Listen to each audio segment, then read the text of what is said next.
តម្លៃមាសធ្លាក់យ៉ាងគំហុកនៅក្នុងយប់មិញដោយសារលោក Donald Trump និយាយថាកិច្ចព្រមព្រៀងរវាងសហរដ្ឋអាមេរិកជាមួយនឹងអ៊ីរ៉ង់ត្រូវបានបញ្ចប់អរុនសួស្តីក៏ដូចជាជំរាបសួរដល់ពុកម៉ែបងប្អូនទាំងអស់គ្នានៅក្នុងវីដេអូនេះផងដែរខ្ញុំមកធ្វើការអាប់ដេតនៅតម្លៃមាសក៏ដូចជាតម្លៃប្រាក់នៅព្រឹកថ្ងៃទី9ខែកក្កដាឆ្នាំ2026អញ្ចឹងទេបើសិនជាបងប្អូនចូលចិត្តវីដេអូបែបនេះក៏ដូចជាចង់តាមដាននៅតម្លៃមាសក៏ដូចជាតម្លៃប្រាក់ជារៀងរាល់ថ្ងៃសូមបងប្អូនជួយ Subscribe YouTube Channel របស់ខ្ញុំពីព្រោះថាខ្ញុំនឹងមកធ្វើវីដេអូដើម្បីធ្វើការអាប់ដេតនៅតម្លៃមាសក៏ដូចជាតម្លៃប្រាក់ជារៀងរាល់ថ្ងៃតែម្ដងបាទនៅក្នុងយប់មិញនេះផងដែរតម្លៃមាសបានធ្វើការធ្លាក់ចុះយ៉ាងគំហុក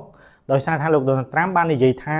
កិច្ចព្រមព្រៀងរវាងសហរដ្ឋអាមេរិកជាមួយនឹងប្រទេសអ៊ឺរ៉ង់ត្រូវបានបញ្ចប់ហើយតម្លៃប្រេងក៏បានធ្វើការហក់ឡើងរួមជាមួយនឹងការឡើងថ្លៃនៃតម្លៃប្រាក់ដុល្លារផងដែរដែលជាសម្ពាធសង្កត់ឲ្យតម្លៃមាសក៏ដូចជាតម្លៃប្រាក់ធ្វើការធ្លាក់ចុះហើយតម្លៃចុងក្រោយដែលខ្ញុំបានចូលទៅមើលនៅក្នុងព្រឹកនេះគឺមាសស្ថិតនៅក្នុងតម្លៃ$4077ក្នុង1អោនហើយបើសិនជាគិតជាតម្លឹងគឺស្មើនឹង$4912ក្នុង1តម្លឹង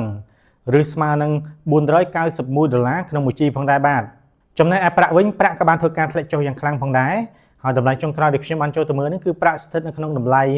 $58ក្នុង1អោនឬបើសិនជាគិតជាតម្លឹងគឺស្មើនឹង$69ក្នុង1តម្លឹង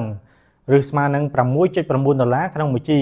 ហើយបើសិនជាគិតជាគីឡូក្រាមគឺស្មើនឹង$1863ក្នុង1គីឡូក្រាមផងដែរបាទអញ្ចឹងទេយើងចាំមើលថានៅក្នុងថ្ងៃនេះតើតម្លៃមាសក៏ដូចជាតម្លៃប្រាក់នៅតែបន្តធ្វើការធ្លាក់ចុះបន្ថែមទៀតឬក៏មានការងើបឡើងមកវិញខ្លះហើយបើសិនជាមានការអាប់ដេតឬក៏ការប្រែប្រួលណាមួយខ្ញុំនឹងមកធ្វើវីដេអូដើម្បីធ្វើការអាប់ដេតដល់បងប្អូនអរគ្នានៅក្នុងវីដេអូក្រោយបន្ថែមទៀតបាទអរគុណច្រើនបងប្អូនអរគ្នាសម្រាប់ការគាំទ្រក៏ដូចជាតាមដានវីដេអូរបស់ខ្ញុំតាំងពីដើមរហូតដល់ចប់